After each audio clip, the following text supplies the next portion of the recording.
V-Spot, I'm your host, Dr. Dictator. My co-host is Bill Foster.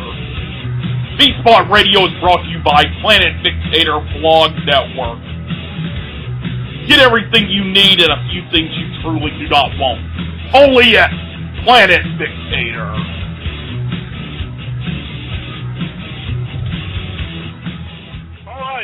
We have Shane Douglas online, the promoter and all. Are you the owner of Extreme Rising? I'm the jack of all trades. I'm the guy that, I guess, the trash can receptacle. I'm the guy that cleans up at the end of the night. I'm the guy that wears just about every hat in the company. All right, Shane, I bet you at the Crossfire show in August. I remember you being really cool to everybody because you had a bunch of people waiting for you after the show, and I remember I was really impressed with how you shook everybody's hand and looked everyone in the eye. Well, I've always been, impressed by the fans. I think wrestling fans are the greatest fans in the world. I've spent my career in this business for a reason. The wrestling fans have given me, a life I could have never dreamt of, and a career that I could have only have ever dreamt of. And so I feel the least I can do is to say hello and talk. I'm interested in talking to the fans. I love hearing what they have to say. To me, Dixie Carter spends millions of dollars trying to figure out what the fans want. Go out the front door and talk to them. They'll tell you what they want.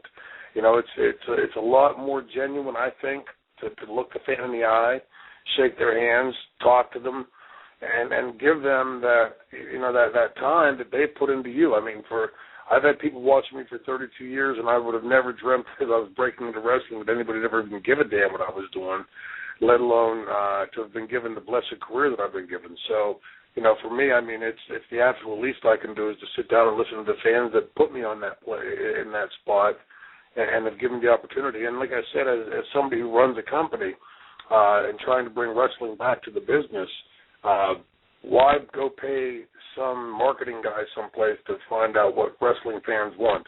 I see wrestling fans every night I'm at work. I'll look them in the eye and ask them myself. I'm a people person, and I'd much rather be talking to fans than sitting and listening to the same joke for the 5,000th time in the dressing room from somebody or whatever. Not that I don't enjoy talking to the guys, but I also enjoy talking to the fans because now I wear a different hat. As a writer and a booker, I want to hear what the fans want to see. So all these interviews you've heard me doing over the last couple of years about Extreme Rising and Crossfire and different places that I think have the opportunity to maybe put a different stamp on the business and bring some of the wrestling back to the business. Most of what you hear me say is echoed off of something that a fan has told me someplace. So I just think that's the fastest way to do it is to cut right through the BS and ask, go straight to the source. Yeah. That night I really appreciate it because you signed my ECW belt for me, and and I remember just thinking how hard you looked for a silver pin to sign it for me. Well, on those belts, it gets, especially when you get a few names on it, it becomes so difficult to find a place because, I used to think to myself, the smartest guy or the luckiest guy, whichever way it turned out, in the business was Taz. 3 letters and you're done, Mine is the franchise, Shane, but it's like writing a book, So I need a little bit of space, and I wanted to show up whenever I sign it. Let me ask you, going back to the beginning of your career, you worked some WWF tapings as an enhancement talent. How was that working with Randy Savage and Paul Orndorff?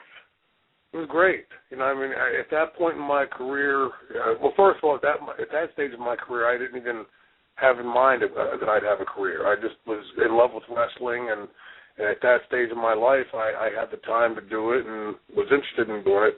To be honest with you, my thought at that point, as far as my career would go, would be that I'd finish college, and after college, I'd go to D.C., and God knows what political scandal I would have been caught up in if I'd followed that path. It'd probably be the next Watergate, but when I went up there and the first night Mick Foley and I went up there, Dominic would send a van full of us up, of all a bunch of his students. Mick Foley and I were the two that were always picked to wrestle on every, back then they would do 3 and sometimes 4 tapings, and Mick and I would both wrestle 3 or 4 times, depending on how many tapes they did that night we would work. And the first night we went, I wrestled Randy Savage was the first person I wrestled going up there, and then and that was just right at the beginning of his peak to the top. And then Paul Orndorff after that, but with Bobby Heenan managing him. And they were just very gracious guys, both of them. You know, and I think I learned a lot from that later in my career, that when I did work with underneath guys and enhancement guys, I remember Mick Foley coming back after working with the British Bulldogs, and Dynamite Kid threw him in for a clothesline and hit him right in the jaw on purpose. And thinking to myself the difference, you know, there I was working with two real gentlemen. I mean, they were, you know, Randy and Paul were both fantastic guys to work with, extremely appreciative that I would bump for them and, you know, get their stuff over. And I'll never forget, I think like one of the highlights even now of my career was Bobby Heenan coming back and telling me that I took the power driver from Paul Orndorff better than anybody had taken it. And I am just being so thrilled by that. And, you know, through the years as the business went on, enhancement guys became, you know, I won't say looked down on, almost overlooked. Like, it didn't matter. Like, you could do whatever you want to them, treat them however you want, like they're pieces of garbage. And I just never saw it that way. I mean, to me, if a guy's going to go out there and work his tail off to try to make me look like a star, or make me look better, or make me look professional, then it's the least I can do is to take care of him, not break his jaw, for instance, and to thank him afterwards and be appreciative. And I think I learned that way back in those first tapings with Paul and Randy. You know, I watch some of those old TBS shows now, and I'll see a guy wrestling Kevin Sullivan or Ron Garvin, and I'm thinking, I don't know how much he made for that night, but it wasn't nearly enough. Yeah, you know, those guys, some of those guys, especially in the old school, the old timers are smart. I think a lot of it has to come back to our business. If you go back and talk to those enhancement guys that worked with them, I'm sure they won't complain about the way the business was and how snug it was. If anything, I think they probably complain about the business today and how unsnug it's become. And you know, I feel like I'm beating a dead horse because I've talked about this for so long. Our business has ceded away to the to the UFC and to MMA and the shoot fight companies the best parts of our business. You go back and you watch some of those early matches, you know, with the Terry Funks and the Kevin Sullivans and, you know, those guys that would really get in and rough knock everybody around. And then you see what's going on in the business today. It's not that the kids are any less. I think the kids are much, much better athletes today than have ever been in the business. The business is being so overly micromanaged that the kids are afraid. I say the kids not condescendingly, it's being chronologically, that the kids are afraid to go out and fart unless they're told how to do it because they might not do it right. And in the business day, I know, thank God, I had the opportunity to become the franchise when I did, and the creative liberties that I had with that character, because I couldn't go out there and memorize 27 lines of verbiage and 29 minutes of match, and I just couldn't do it. It would become very confining, and I don't think nearly as fun as the fun I had at the times that I executed that character. I just think the business is way overly produced today. Let these kids go. Now, the ones that can't do it will sink to the bottom. That's what competition is supposed to be about. But the ones that can do it will rise to the top, and you'll get a special character out of doing that by allowing those kids to compete against each other instead of just handing somebody a spot and saying, here, kid, go out and read this and pretend to do this and be like this or be like that. Let them go out there and steer it themselves. Then they'll screw it up sometimes. But once they finally get the wheels on the track, there'll be something special, especially by today's standards, where, you know, I see very, very, very little in the business that I can sink my teeth into. All right. Let me fast forward a little bit because I was watching a lot of 98 ECW recently, and the feud that led up to you losing the belt to Taz, and watching the TV, I feel like, Joe, just as a viewer, that you really should have won that match at Guilty as Charged. Even if you lost the belt the next week, it felt like that you should have won that match at Guilty as Charged just to put the belt over. Yeah, it's, you know, I mean, I don't second guess anything we've done because, I mean, you know, Monday morning quarterbacking, looking back, I can say this in working with anybody I did, whether it was Taz or it was Raven, Tommy Dreamer, Terry Funk, Sabu, anybody I worked with in the ECW gave me 150%, and I try to do the same back. So, you know, it's you know, there were multiple times that I thought we should go a different direction, like the night that I beat Al Snow in Georgia. I felt strongly because my palate being fractured, my elbow being messed up. I just was not, and at that time, I wasn't sure, you know, what I was going to do, but I felt very strongly just for the belt's sake, to keep the belt over instead of keeping it on a half-crippled guy. Let's put it on somebody, and Al could go at that time. Let's put it on somebody that can carry it for a while and do whatever you have to. If you want to keep the belt on me, I can come back. You know, so we had differences like that. Paul and I had a lot of differences like that over the belt on when to keep it on me, when to take it off me. But by and large, I think that the body of work that we created in ECW stands up very well to today, and I think will into the future, until somebody else comes along and decides to throw some crazy idea to the wind and see what the fans will catch on to. I happen to believe the stars are lined up right for it to happen now. The business, if you look at the parallels between the business of 1992 and early 93 that gave rise to ECW in the first place, we're right back there again, if not much, much worse off than we were at that time. The business had never been as high as it was after that period in, say, the late 90s, early 2000s. And it's, so I'd say the argument can be made that it's had a much more precipitous fall in this latest low tide, if you will. You know, Vince was drawing 8s and 9s in the ratings 10 years ago. Now he's having to hot shot to get into the 3s. TNA, forget about it. Same 105 rating they've always had for 10 times the money. You know, it's just really sad because there's so much incredible talent out there that if they had the right person or persons doing the booking, that were going from the standpoint of looking at it through old school eyes, not saying hold an arm bar for 20 minutes. I can't stand when somebody says old school. What do you mean, grab an arm bar for 20 minutes? No, I mean making a compelling match that doesn't belittle and embarrass the fans and treat them like an idiot. Something that's realistic and looks like a competition. Something that titillates your senses to want to see more. Not something that sits there and makes you keep looking at your watch to see how much longer is on before you can turn it off. That's what I'm talking about when I say old school. And there are a ton of people out there that could bring that to the table. Like for instance, when I look at TNA and I see, you know, Bobby Roode and Samoa Joes and AJ Styles and Chris Daniels and Austin Aries, and you go down this list of incredible talent that they have down there, the Frankie Kazarians, and you know, these kids that just really just need a direction to go in,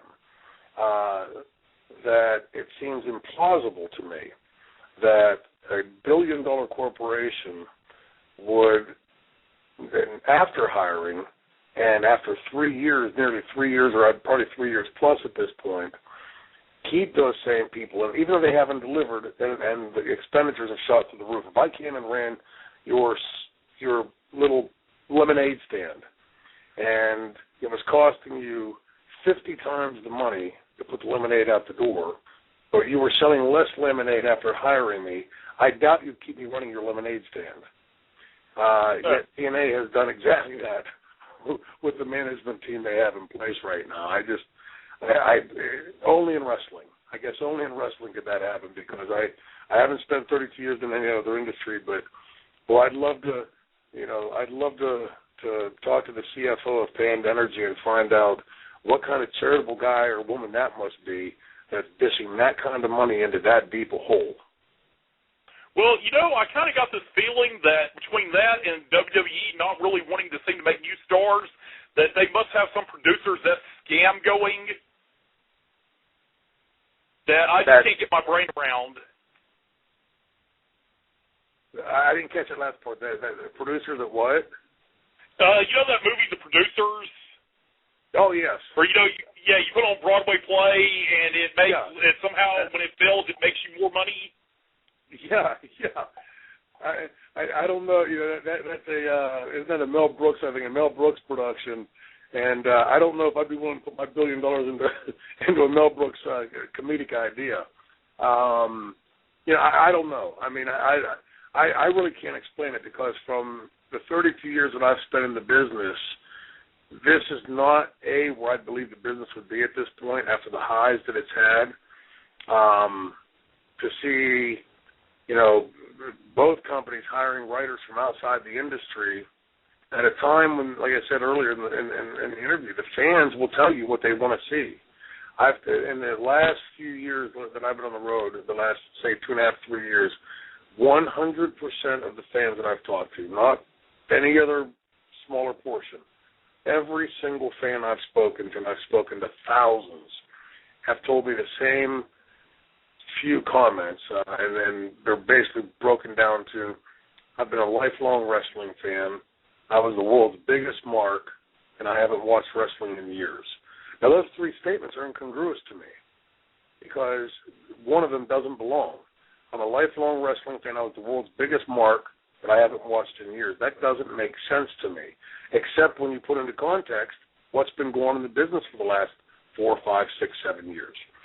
And when you look at those fans that are saying it, and you look at their age group, and you look back at what they grew up watching, and then the next sentence out of their mouth would be, man, if somebody would put something back like that on the air, I'd be back to the table as a fan again.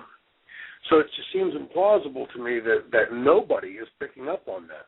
That none of the big companies seem to either don't give a damn about what their fans want, or B, they think they know more than what their fans know, or C, they're just out spitting in the wind someplace. And from no standpoint does that make none of those three sound like good business sense to me. And the proof is in the pudding, Victor. When you look at the ratings, TNA has never had a year when they've had what anybody would call a rousing rating success. Their highest in the last 5 years was a 117. 5 years ago, their lowest was last year, a 1.05. Statistically insignificant. That's basically an apple to an apple to an apple to an apple to an apple. 5 years of the same exact thing. The only difference in those 5 years is that Panda Energy's expenditures have exploded through the roof. I can't give you a percentage, but I would imagine that to be something in the neighborhood of a multiple of 10, 20, or 30 of what they used to spend to get the same rating. Now, if I said to you 5 years ago you could buy this car for $10,000, this year it's going to cost you $1.5 million, you'd think I was nuts. Yeah, you ain't going to go for it. Yeah, no, you and I wouldn't, but Dixie Carter would. So if you want to make a few bucks, go try to sell your car. You might get rich. I don't know. It just seems strange to me that that's where the business is. But all that negativity said, that's where I see the positive to the business. Because the big two are getting it so wrong, just like they were in 1992. The big two then were, of course, WWF and WCW. Got it so wrong that the fans searched out for something new and they found ECW. The business is right in the same place again, and I believe those fans are digging and searching again and looking for something. What I think the fan base has to do is the fan base has to decide what it is they're looking for. And I think right now it's sort of like a little bit all over the place. That the younger fans want more of the high-flying stuff. The older fans want more of the mat stuff. They need to settle on something that turn it on. It's like a plate of food. If it looks good, take a taste. If it doesn't taste good, spit it out. If it does taste, devour the plate. A year ago, like in 2011, I went to a TNA taping in Huntsville, and the one thing I said this as a fan, the one thing I don't care about anymore is talking segments. Now, I don't mind like a promo when you have a guy, like, in the old days when you have a guy talk for 3 minutes, but you'll have people out there talking for 20 minutes. And I remember watching this, and nobody in that arena was entertained by it. Like, they had this one segment went on for, just people talking. And you could actually, I think you could actually see me on TV looking at my cell phone. Yeah. Well, look, I mean, the thing, again, you're not, there's so many things, so many facets that are different. It's a continental divide between old school and new school. And I'm not going to imply that all new school is bad. But in the old school, you learn very quickly what worked and what didn't, what sold and what didn't. And you never went back to the well again if it didn't sell. I remember early on as the franchise in the ECW arena, I was out there having a ton of fun, just having the ball of my life, and just, you know, going into my character and just really wound the crowd up. And after a few minutes, they started dying out. So I thought, well, I'll get them back. I'll just, you know, keep talking, and I'll hit on something that'll finally catch them. And I went about another 90 seconds or so, and instead of getting them back, they were just dying more and more. And finally, about 4 minutes in, I thought, I got to wrap this up because you're not getting them back. It's clear they're gone. You know, they've stopped listening to what I've got to say, and I wrapped it up. So after that, I would try to keep it as tight as I could. In other words, I learned from it. Those super long promos, look, especially today, it would have been virtually impossible to cut a long promo like that back in the day. I remember the one episode when Paul did the whole episode was me doing a promo, an interview, which it really wasn't. It was really 3 separate segments that we shot. But the reason we had to do it is we had no extra footage. We were out of footage for that week, and we had to put a tape on the air. So, you know, Paul, thank God, came up with the idea of the questions, and I was able to handle them and speak in depth enough about those questions that he asked that it filled it up. But look, you cannot go to a live crowd and talk for, like you said, 20 minutes or any kind of length of time that you're not going to lose them. And it's real simple. In the old school, you've gone out and said, you know, your job was to pay attention to the crowd. If a promoter hired you and you weren't entertaining that crowd, for instance, if we planned on going out tonight and doing match A, and it didn't work, well, 5-6 minutes into it, we better change to match B, because if we go back to that dressing room and an old promoter like Bill Watts was waiting for you and you didn't entertain those fans, the Cowboy would not be happy when you got back. And the Cowboy not being happy was not a fun time to come back to the dressing room. So you knew instinctively to change it up, audible on the fly. That's one of the things that kids can't do today. Why? Because they sit in the back and talk for 6 hours. I'll do this, then you do this, then I'll do that, and you do that. And it's just regurgitating an idea of a match they've had back in the old days. You know, in the days when I was coming into the business, you'd have to literally audible on the fly. If it wasn't working, you'd go to something else. And that's why I think some of those old school matches were so special, because you'd see them doing so many different things in the match. And you know, they might be going down this vein of saying a brawling type match. And then all of a sudden you see them go over here and suddenly, you know, mat wrestling broke out in the middle of it. And then someplace after that, somebody's doing a flying move or something. And that was usually what that was being caused by. And I think, you know, that's just a lack of ability in the fans. And again, you can't blame the kids, because this is what they've been told. Somebody in the back wrote that garbage for them to go out there and talk for that length of time. And so they did, because that's what they were told to do. Boy, I mean, I don't know who would call. Ric Flair at his best couldn't do a 20-minute promo that could compel an audience today. And especially today, because they have a much shorter attention span. I mean, you know, back in the day, you know, we used to read books 1,100, 1,200 pages long. Today, if you can get somebody to watch a video for 1.1 minute long, you're lucky. I mean, it's just a much shorter time span and attention span because of all the bells, buzzers, and whistles that are put on everything. Let me ask you one thing about Extreme Rising. I noticed on the first show that you've had wrestlers like Matt Hardy and Sylvester Terkay from the WWE version of ECW. How do you view those wrestlers and just the WWE ECW in terms of the canon of ECW? Well, I mean, to me, the WWE version of ECW and the true ECW are like two sides of a coin. I mean, completely opposite things. You know, so it's not to. I'm not from the school of thought, and I didn't watch much of the WWE's ECW, but when I did watch of it, didn't impress me, and didn't intone to me what I thought we made ECW represent. So, but I'm not also from the school of thought that anybody that ever worked for that WWE, ECW is garbage and I'm never going to look at them. My point of view from the company standpoint is I want to give the fans as much different flavors of ice cream as I can give them. I remember Bill Watts used to say, at Thanksgiving, nobody wants just a big pile of turkey or all pumpkin pie. Everybody wants a little bit of everything and a lot of it.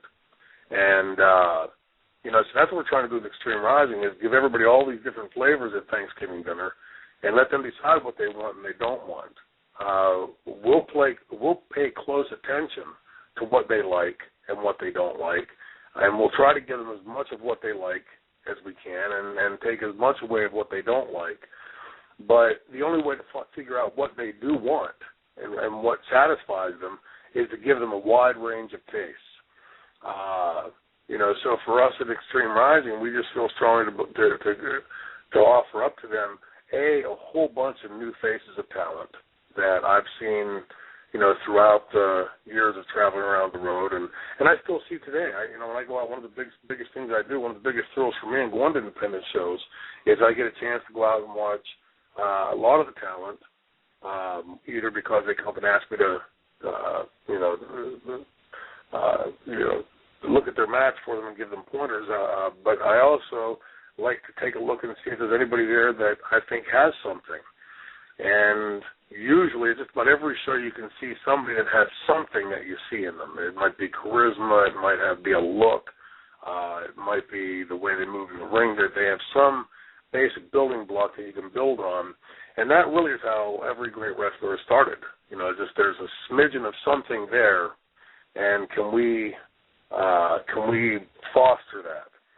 So that's what we're trying to do with Extreme Rising, is give the fans all these different tastes and let them decide. If you go back and look at the original ECW in the early years especially, there was, I'd be willing to bet you couldn't boil that down to one or two words in a definition. There was everything on there. You had Sabu doing all this crazy, maniacal, homicidal, crazy stuff.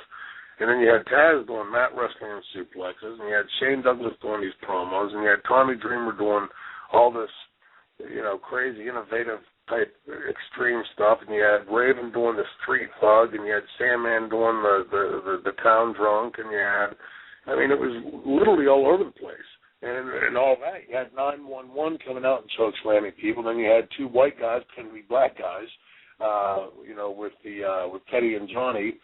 So it really was a hodgepodge. It was a bunch of everything, and so pretty much anybody that would watch would get something satisfied in watching it.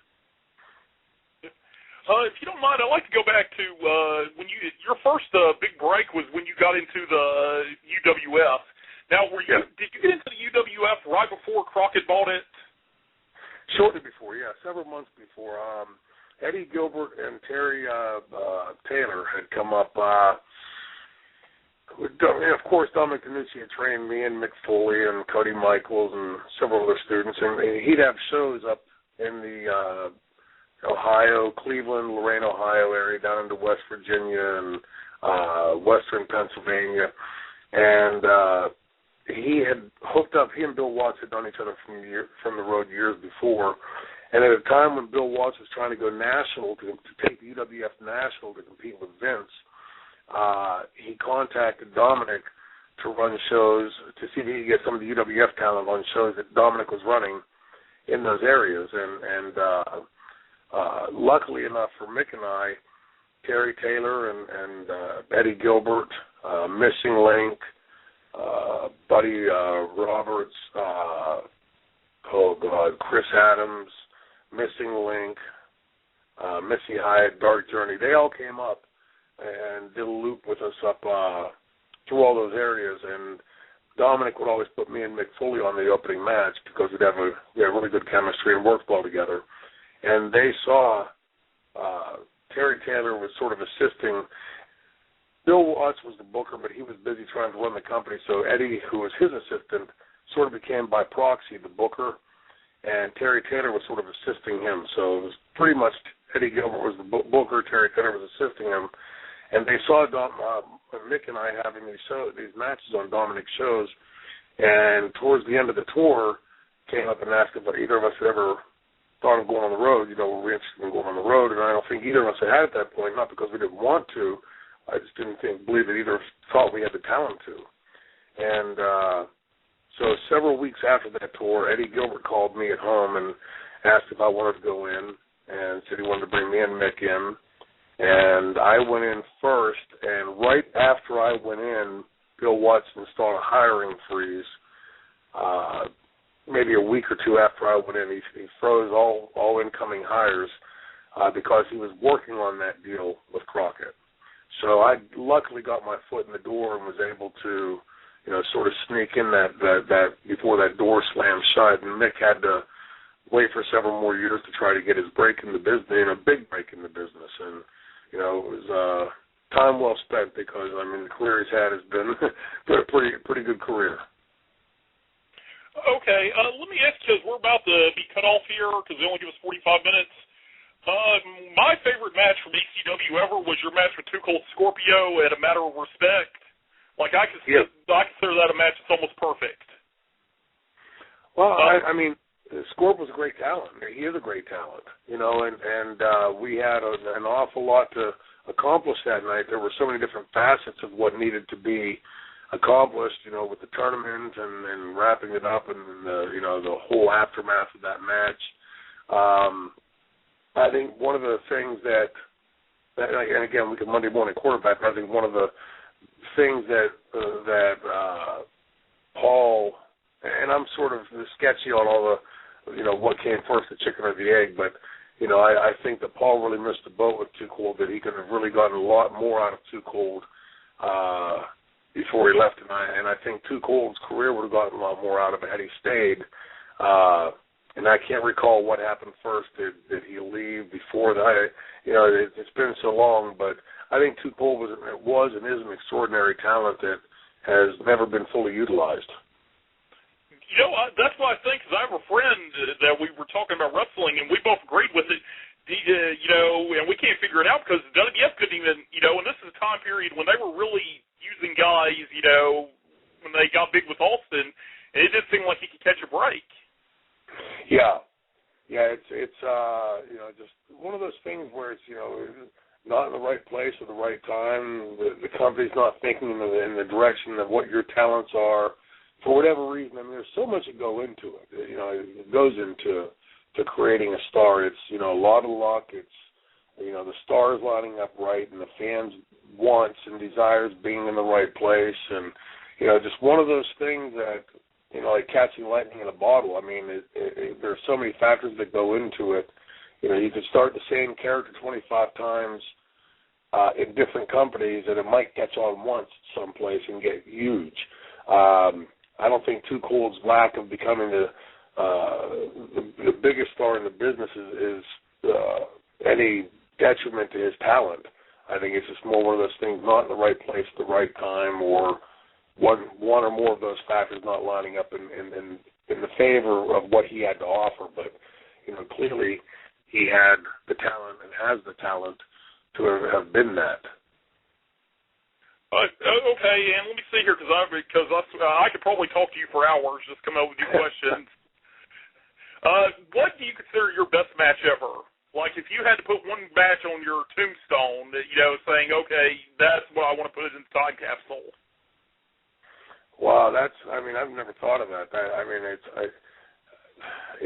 would say it's almost impossible to say, because there's so many things that, so many ways. How do you define a great match? Was it every spot hit, or was it a bloodbath? Was it, a fast match, a slow match?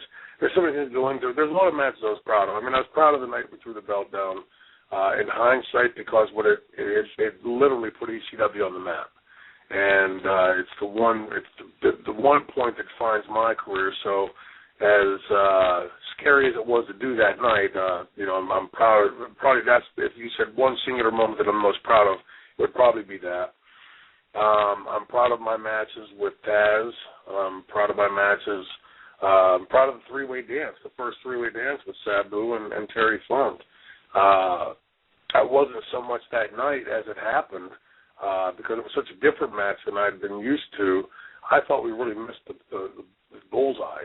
I thought we had a great opportunity. If you watch me as I'm laying on the mat, on the apron afterwards with Sherry, I'm laying there disgusted to myself that I didn't do more to try to pick the pace of the matchup or something, because it just didn't feel like a right kind of match, because it was so different of a match. We had never seen anything like that here in the States, and I'd certainly never participated in anything like that, so it just felt odd and queer to me. And afterwards, as I was laying there trying to catch my breath because the building was just unbelievably hot, Sherry started saying, "Oh, my God, look." And I look up, and I see the crowd giving us a standing ovation. And I thought, oh, they're just being polite. They're just being kind because we worked for 60 minutes. And then I went back and I watched it afterwards. And after watching it afterwards, I thought, boy, I caught what the fans were saying. It was so different, but so cool to see, because in that difference, it just had such a different vibe and feel, and yet it showcased all three characters extraordinarily well. So I'm proud of that.